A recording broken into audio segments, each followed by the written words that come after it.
All right, people.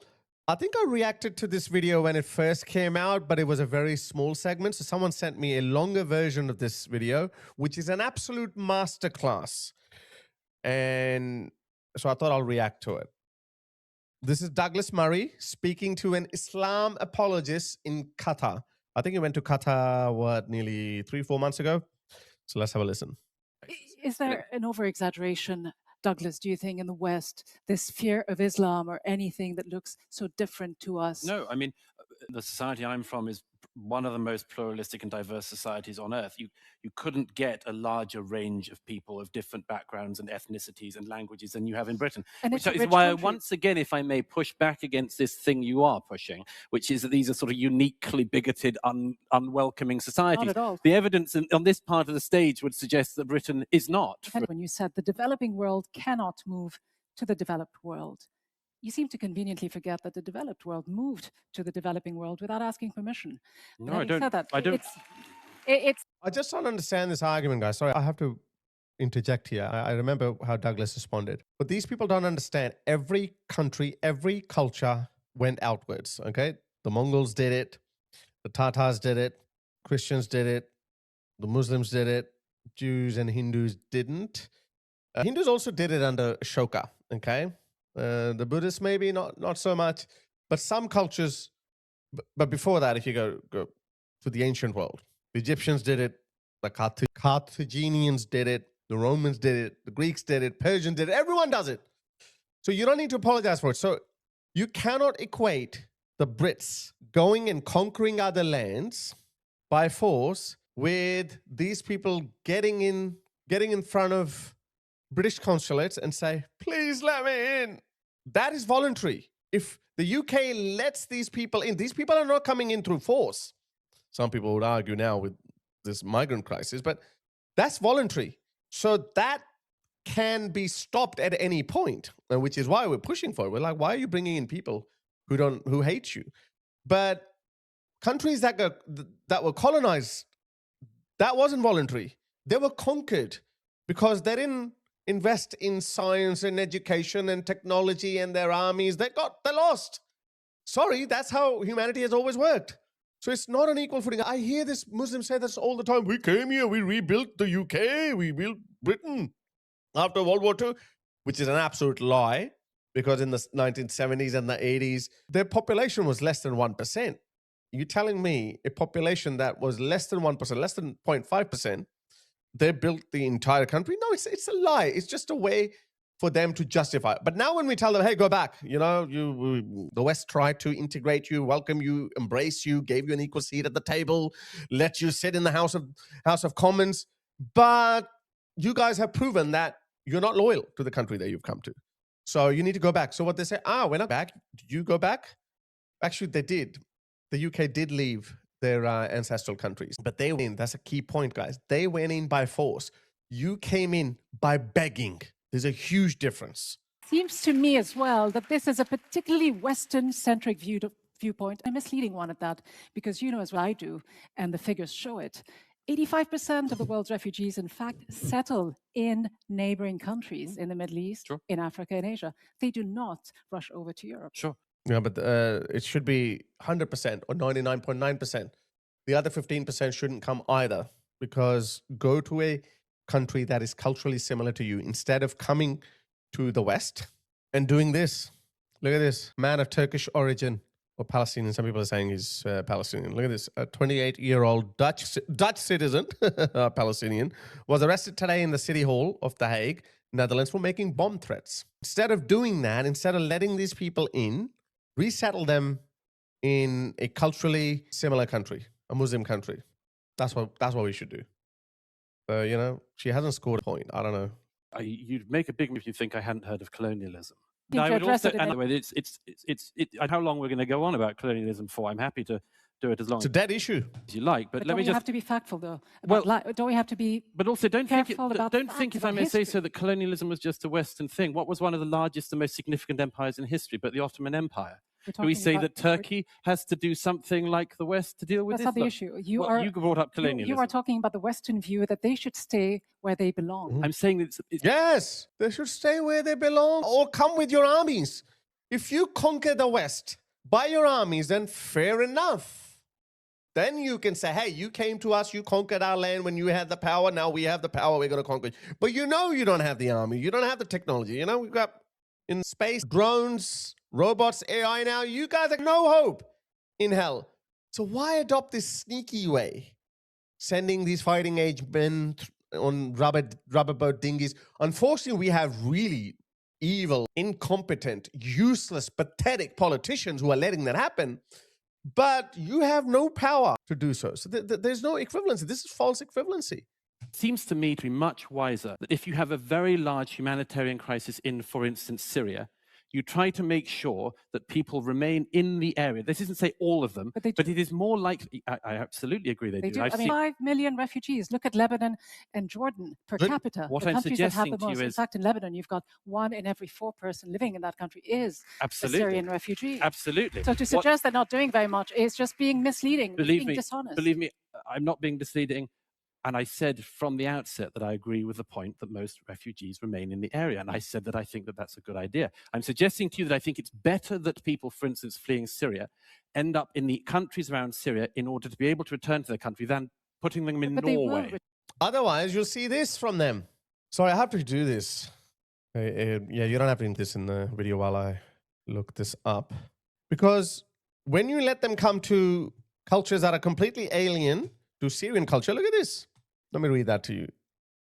A Syrian migrant pulls an AK-47 in rage after being rejected from a nightclub in the German city of Leipzig. 27-year-old Bashar A is tackled to the ground almost immediately. There you go. Look at this. They come, they beg, please let me stay in your country. My country is not safe. And when they come here, when they come to the West, this is what they say. I'm a woman in Islamic State. I've lived in Egypt my entire life. I just moved here 2 years ago. Why? Why did you move 2 years ago? If Egypt was so great, listen to this. Yeah, well, genuinely, Egypt has my there infinitely better than my life here. Then leave. Infinitely better. Then leave. I've lived in Egypt my entire life. My life there infinitely better than my life here. Then go back there. It's way more fun. Go back there. I feel way safer. Get on a plane. Way safer. Buckle the fuck up. I've never had to walk out at night and think, oh, I should have pepper spray on me. And they get massacred in Egypt. Massacred. Go to Egypt. Never, ever. So go back to walking at night in Egypt. There's no place where you would go. I usually make fun of women who talk like this, but I don't know why I'm finding it extremely cool. Go back. Oh my God, you need to go back. In Egypt. There's no place where you would go in like Cairo, Alexandria, whatever, where you feel actually unsafe. Why am I... Bullshit! Have X-ray vision. If a woman walks past, not just a Western woman, if a woman walks past, they stare at them like that. They've got binocular, X-ray, Superman vision. They scan you with their eyes. Like if our man and this woman was walking through, I could see, what black singlet are you talking about? There's no black singlet there. That's how they are. They have this X-ray vision. And this woman is telling, I'm safe. If you were safe, then you would. This is how the West used to be. Okay, not used to be. You still have. Like, let's not forget. Let's forget Western norms, okay? A woman would walk semi-naked in the street and no one would look at her. I remember those days. Go to a beach. Hundreds of young, hot, sexy women are just lying on a beach in their bikinis. Nobody looks at them. But release one third worlder in there, all hell breaks loose. I actually had a video that I was supposed to play, but I lost it. There was it happened recently in Australia that he was an Indian. He would go under the water and he would go and touch young Aussie women, but eventually caught him. Sensing Lara Logan would disagree with you. If in an Islamic state. Lara Logan was that CNN journalist who was mass assaulted and when she was covering the Egyptian revolution at the Tahrir Square in 2011. I played that video not so long ago. Let's say Afghanistan, let's say Iran. A woman decides to... Shut up. So this is what happens, yeah? They're not happy. That's Douglas Murray is making that point. They should go to Iraq. They should go to neighboring countries. Even that are Muslim, they hate them. They say, nah, we want to be then Muslim, but unfortunately they have an radical Islamist jihadi Erdogan at the helm. So he's doing his to turn Turkey into an Islamic hellhole. So that's why Douglas Murray is saying what he's saying. But this one wouldn't get it. Colonialism. Return. You are suggesting that they don't want to return. Who, in their right I'm not mind, if suggesting they they had don't the want to option, return. When did I and say we both that? hear from a refugee, if they had the option to return, of course they'd want to return. I didn't say they Bullshit. wouldn't. They leave everything behind. But you seem to also be oblivious to another important fact that I just want to throw at you before we go to a video clip that I want to show you. It's what about the moral responsibility, though, of Western countries that have contributed to the destabilization of the region, the meddling, the military interventions, not to mention the arms sales that continue as we speak? What about Should we that do answer that? responsibility? Okay, I'll answer that one. Nobody denies, for instance, the disaster of Iraq. But who are the people who intervened most in It isn't Syria? just Hang Iraq. on. Who intervened most in Syria? It wasn't America. It wasn't Britain. It's Iran, Russia. It's, among others, countries, including the one we're in and others You're around deflecting. the Gulf Before here. we got to Let's Syria, face we it, had that Iraq, we had Libya, we had many countries in this instances. neck of the woods were much more involved in the Syrian civil war than my country was. Well, you're also So do throwing you want to money take at some it, aren't you? responsibility for that? Do you want to take more I think refugees blame here can in Qatar? Do certainly you can want to go take around. more in the Gulf? No one Right. is immune to any sort of criticism. well, but we're talking I'm about glad to the hear it. Western countries, the British countries, the British. Britain Hold on, do in We're Syria. talking about these governments that you seem to suggest should be immune. No, or when should did I be suggest that? absolved of any When responsibility. did I suggest that? I want to get to the other point that you make, and it's an important one, Douglas Murray. You suggest that we need to actually balance between two very important virtues, two important concepts of mercy toward the refugee and justice towards your own citizens. Let's take a quick look. Mercy. Well, she has the luxury of playing whatever propaganda videos she wants to play. Let me show you this.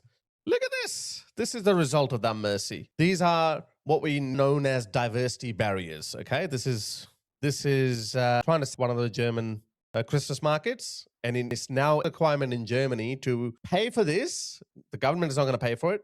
The organizers of these markets have to pay for these diversity barriers, and not every Christmas market can afford it. That's why the culture of Christmas is evaporating. That's the result. This is what she means by mercy to those migrants. This is the result of that mercy. No more mercy. I say we need to be more ruthless and brutal in deportations. Look at this. Syrian Muslims invade Christmas markets in Germany shouting Allahu Akbar. Look at this. It's a Christmas market, a Christian event, but Muslims have to go there to provoke. What business do they have here? She's telling us to show more mercy to these people. Look, he's even waving the Syrian flag. He's carrying this flag. They love Syria, but they don't want to live there. That's what they're doing, guys. And this woman is gaslighting Douglas Murray. Oh, you need to show mercy to these people. No more mercy, honey. To be a little tribal. Look at this instance involving refugees. Propaganda video. I give you the number of Mao because you are near Mao. No. Yes.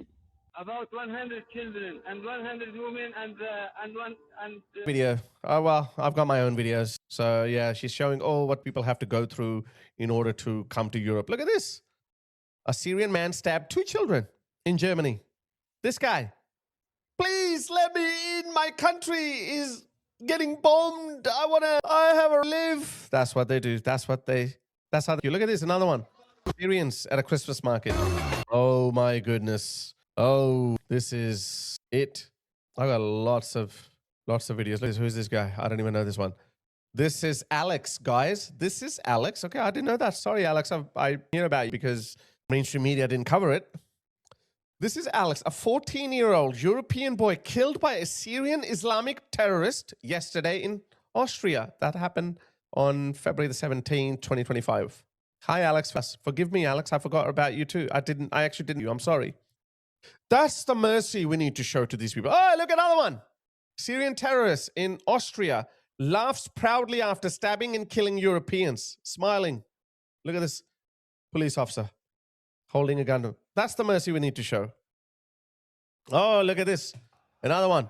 Last Christmas in Germany, the Syrian Islamic crowds invaded the Essen Christmas market shouting Allahu Akbar. Germany no longer seems to be Europe. Look at this. Oh my God. You don't more do they need. No.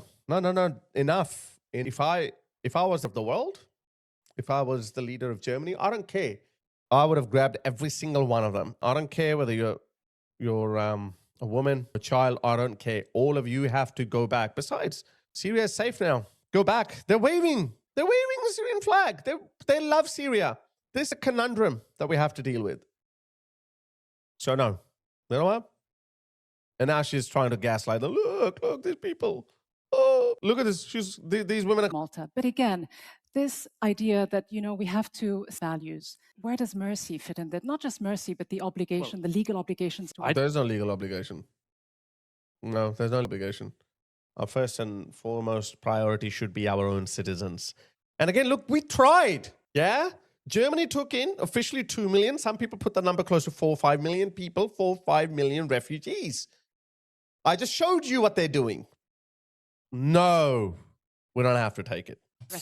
I suggest that we all make sure and shift responsibility.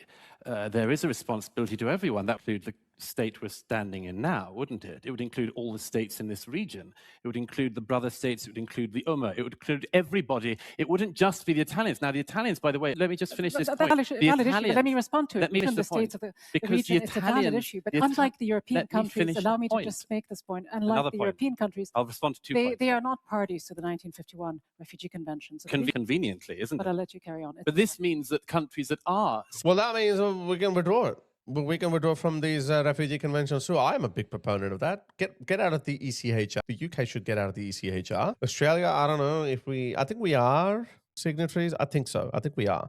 But we're very clever.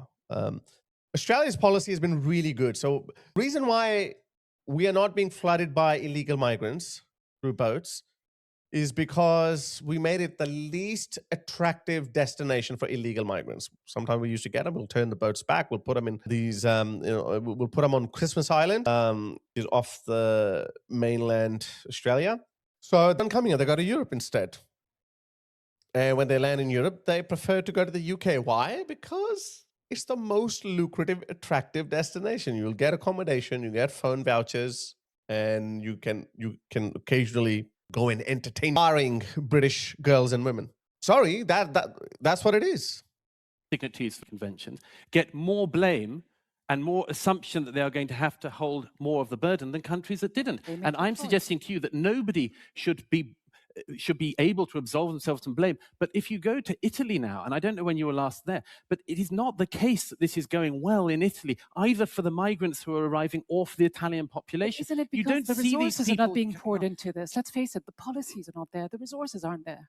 I see these people when they arrive, follow their stories. It is not the don't, the local populations in Italy have to Lampedusa. I've seen the boats coming in. The local populations are extremely generous. They are extremely kind to the people. Most of the populations in Europe, let's just not have this idea that Europeans are somehow incredibly cold-hearted. Not only just that, let me show you what's happening in Italy as well. I've got a big folder with hundreds of these videos, probably over 1,000 videos actually. Let's show you what's happening in Italy. It has become a dump. This is Italy, thanks to compassion. Look at that. Italy! Boom! Boom! Probably stolen that bag too because he's going to run off without it. He ran off. Stolen bag. That's Italy for you. I got a lot more. Let me show you more. Italy. This is Italy. This is Rome. I think I know where this place is. Italy! Compassion! Mercy. Where does mercy fit in? This is where mercy fits in. This is what she's saying. We have so much video evidence that you just cannot. Look at this. Thank you. Boom! Thank you for letting me come here. I would have been eaten by a lion in my home country, but here I'm going to eat you. And they have the cheek to gaslight the most generous, the least racist people. I've said it all the time. I always say it. White Europeans, Westerners are the least racist people. Maybe East Europeans are a bit racist, fair enough. But Western European, they're the least racist people. Indians are racist. Muslims are racist. Every culture that hasn't attained the level of liberalism that Westerners have attained, they're all more racist than Westerners. They are trying to deal with a very big problem very swiftly. Question, please. Hi, I'm Hamad Bahawash. I'm a senior at Georgetown University. And my question is to Mr. Douglas Murray. And before I ask my question, I just want to say, you said no sound bites, but then you said the developing world cannot move to the developed world. What that's about? The developing world cannot move to the developed world. Yeah, because Europe is tiny, Africa is huge. The developed world is developed because their human development index is much higher than people from the third world or the developing world, as I like to call it. Well, why? Why are these? Why they cannot think like this is because even though they live in the West, their hearts beat in their native ancestral countries. They are not loyal to the country they are living in. Like him, he cannot think like this. Yeah, you get emboldened by our purple nose ring wearing Wokistani idiots, useful idiots. But why? Why is he thinking about the developing world? He's loyal to his ancestral culture than the country he's living in. That's why he cannot. It was a very simple point that Douglas Murray made. I got it straight away. I didn't hear it when he said that, but I got it straight away. Like he presented that as though you didn't get anyone. My question is, since you brought migration from the world, I'd like to ask you this. Every year, the developed world sends about $300 billion of aid to the developing world, but the developing world sends back trillions in debt repayments. That's an absolute lie. It's not trillions in debt repayments.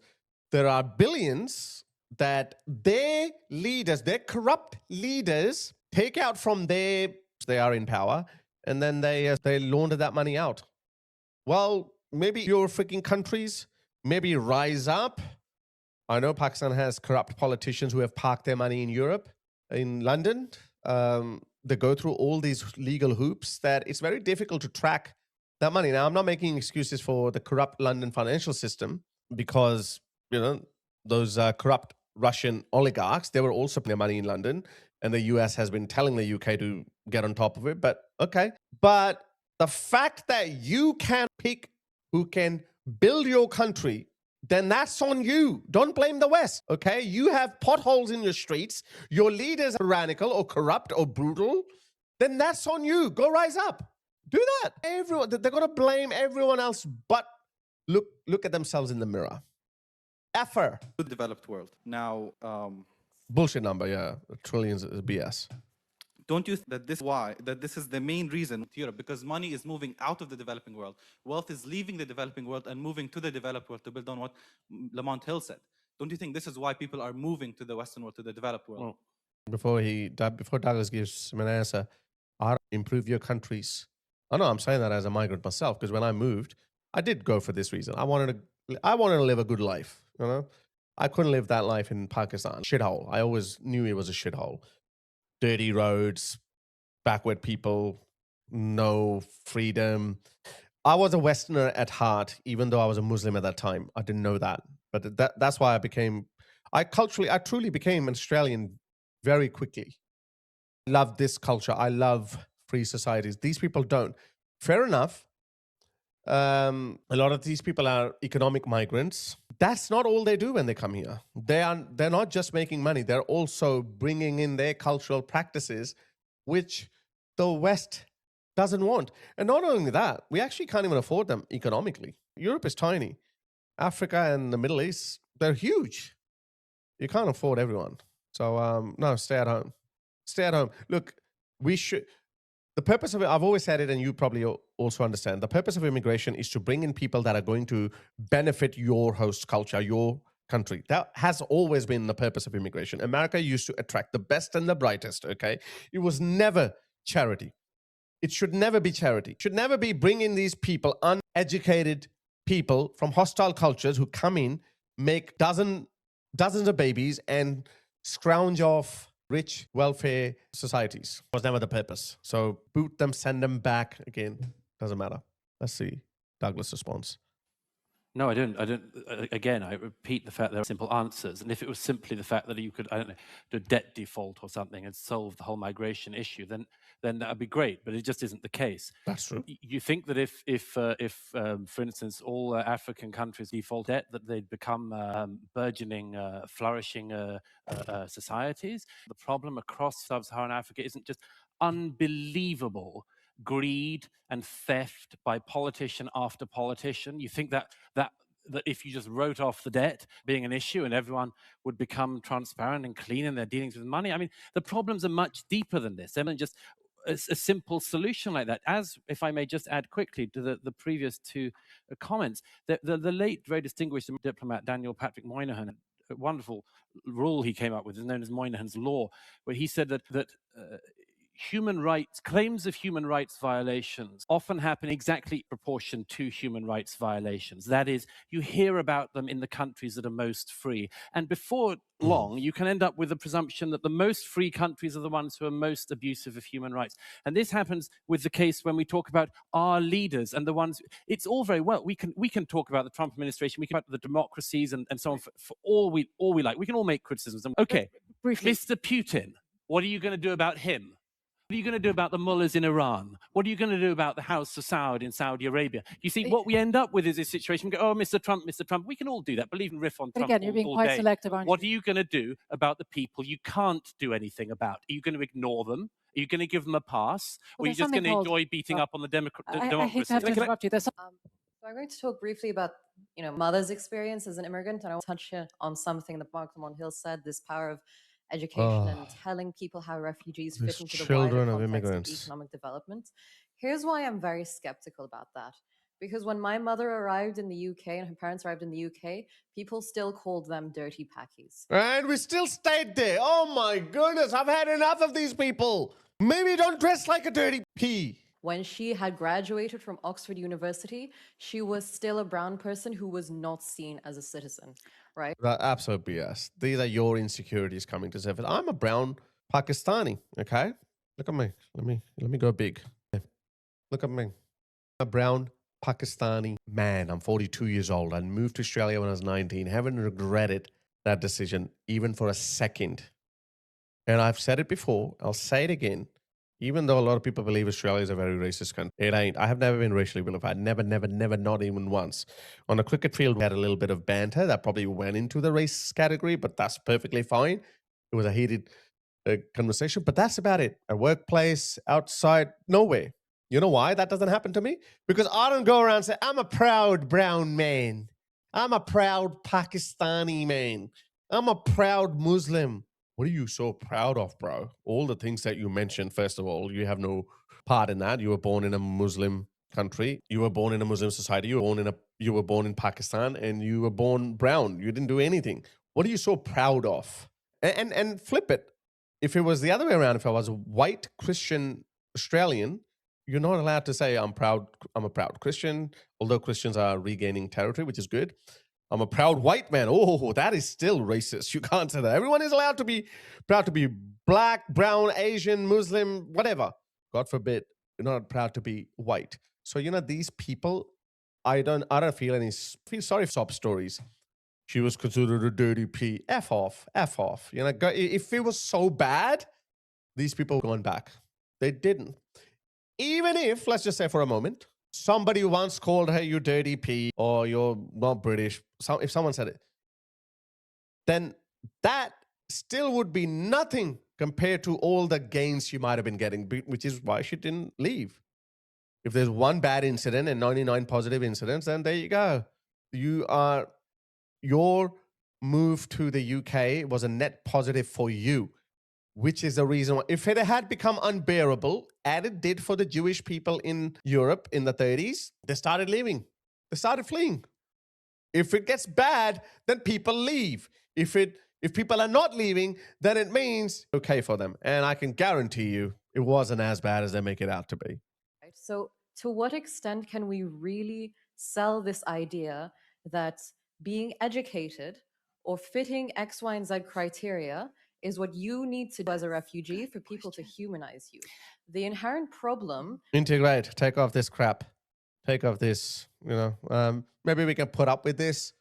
You were born and raised here and you speak with the British accent. We can learn. You can work in something. Maybe we put up with this, okay? Obviously, we wouldn't put up a niqab or a burqa. We could put up with this, but this is a poor effort on your part because you're not integrating. Multiculturalism was sold to Westerners as something that their future countries a melting pot. Will become a melting pot. Other people will come in. Their identities will dissolve. That's why people agreed to multiculturalism. Okay, yeah, you'll retain some elements of your culture, but would see you as a new citizen of your host country. But that didn't happen. So, you know what? People were given a bad deal, so they're just calling for their money back now. Back guarantee.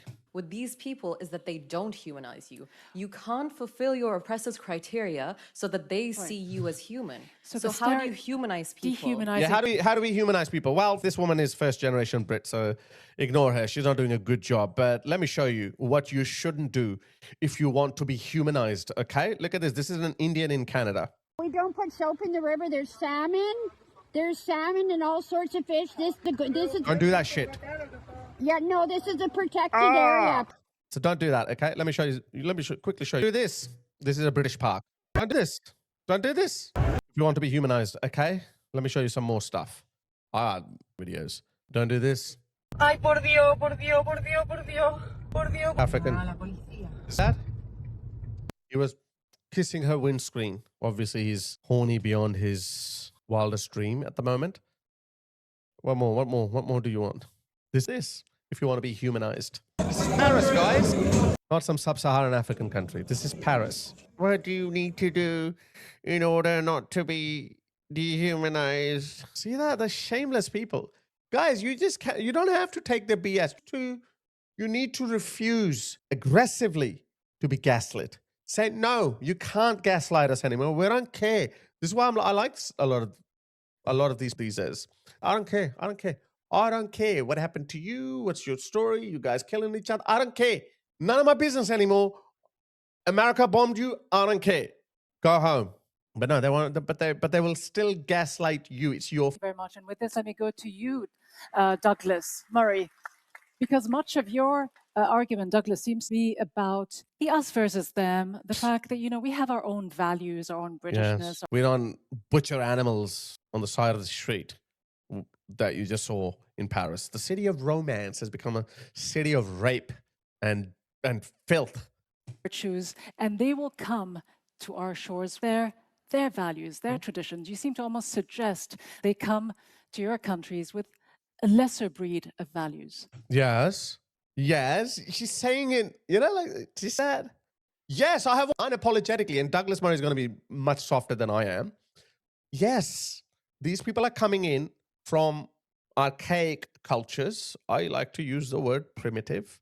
They're coming from primitive cultures, bringing in their primitive values, like the ones that I just showed you. This hardly looks like these people have come to a civilized culture. Hardly like it. Let me show you some more. Sorry, I didn't know it was going to be that amazing. Look at this. Boom! The guy's just culturally enriching every single car. Boom! I feel bad. I shouldn't laugh. He lost his tree stump. Boom! Imagine you park your car in a high trust society, but you forgot that there are people from primitive cultures that have been let in. Look at this. Migrants on a Dutch train. No white person behaves like this. I've seen enough white people in my lifetime. Chaos. This is the inside of a Dutch train. Look at that. And she's saying, you're almost saying that they are, as if they are of a racial argument. I'm definitely going to make a cultural argument. Look at these white people that are running away. They're like, oh my God, what is happening? Poor white people. I actually would have been racist if I was white. I reckon I would have been, it would have been easier. Look at this. What is this? And that's not everything. Like, I've got a whole thing. Keep playing these videos after videos after videos. Look at this. This is Sunderland on the 23rd of April this year. Oh, might be too violent. Crazy stuff. And she has the audacity to gaslight Douglas Murray because she wants a soundbite. I would have given it to her straight away. Yes, they are from primitive, backward, third world, medieval cultures, and I don't think they belong in a high trust, civilized society. Our narrative will have to get harsher because that's how cultures evolve. That's how societies evolve. Western societies became too good, too compassionate for their own good, and I showed it happening as a result. No, I don't think I said that at any point, and that's another time you've tried. You should have said that, Douglas. Put something in my mouth. So when you talk about the difference in values, what do you suggest? Look, first of all, I didn't say that. I said that there are challenges because we do know that there are challenges, and let's just be frank about this. I mean, for instance, I've been in the Gulf last week, so I see more burqas in my home city of London I have seen in the Gulf in recent days. Certainly, here in Doha. Now, I can't say I'm delighted by the sight of more and more burqas in London.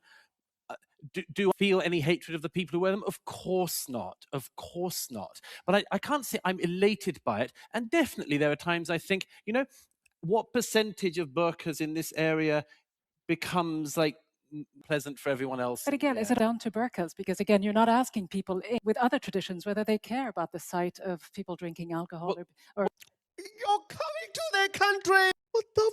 You're proving his point. You're proving your point that you're going to a foreign country and you're telling them, hey, look, we're not happy with you. Your opinion is irrelevant.